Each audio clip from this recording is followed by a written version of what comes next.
Hey everybody, for those of you who don't know who I am, my name is Dottie Boston.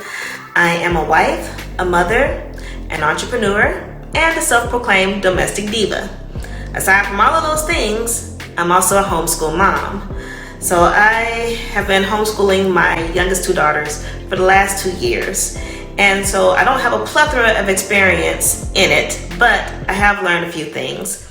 Now, ever since this social distancing that we've all been experiencing due to the coronavirus, I've gotten numerous phone calls, texts, DMs from my public school parent friends, as well as friends who have been thinking about homeschooling their children, just kind of feeling a little frantic and some anxiety about what do. We just feel like now we all of a sudden have to homeschool our kids. So I decided to make this little video to give some advice. Now, for my public school parents, my number one piece of advice is don't freak out. Seriously, keep in mind that at this time of the year, your kiddos are usually preparing for standardized testing.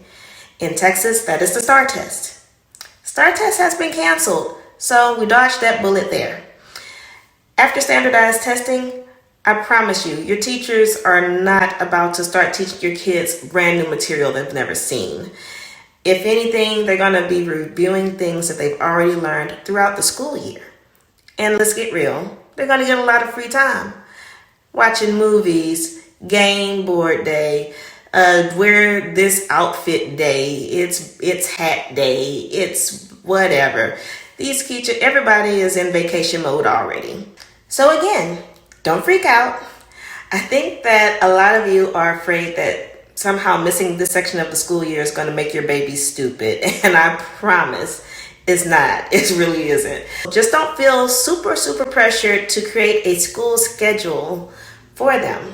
Now, there's nothing wrong with wanting to supplement them just to keep their brains active, and busy. So, but instead of thinking yourself as like a full homeschool teacher, it's basically for my friends who have every intention to put their kids back in public school when this is all over. Think of yourself more as like the substitute teacher, keeping an eye on them, giving them some little work to do, making sure they don't burn the place down. Some of the parents who have reached out to me have been thinking about homeschooling their child for quite some time now, and they just see this as a golden opportunity to do so. To those parents, I say, don't freak out.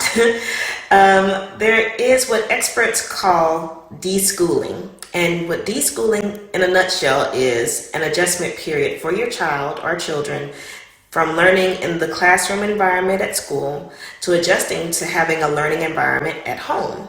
Because sometimes it gets lost in translation for our kids. Like, oh, home is school now and I can't just play or get on my electronics or watch TV.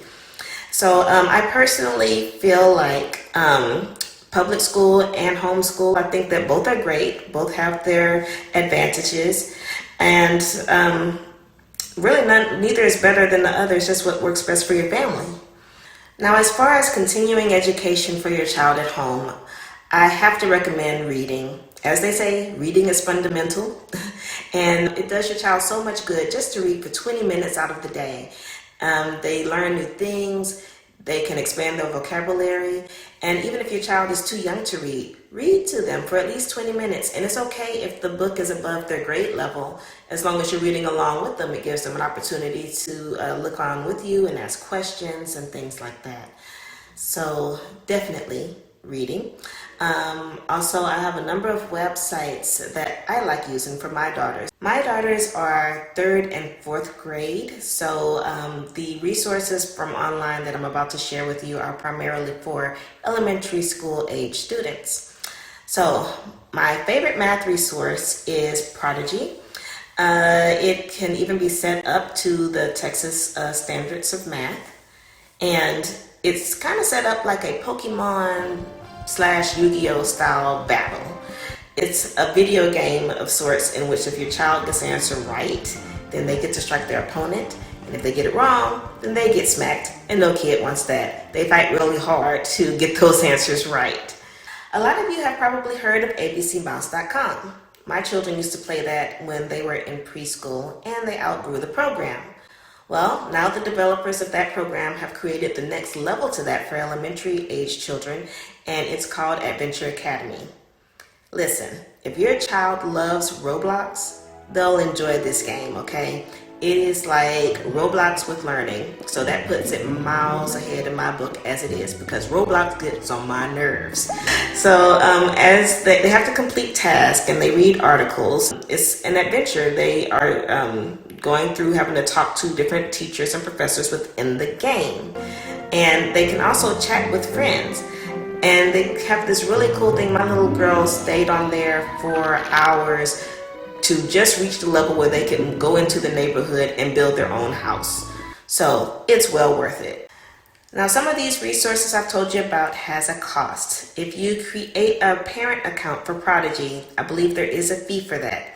I created a teacher account and didn't pay a thing. But your child might already have a Prodigy account. You might want to check with their teacher, and they should be able to log into it from home and just continue the progress that they've already had from school. Adventure Academy, they have a trial period. I want to say it's for a month. And if you like it, then you can get a subscription. I personally got a 6-month subscription for $30, which I don't feel like it's a bad deal at all.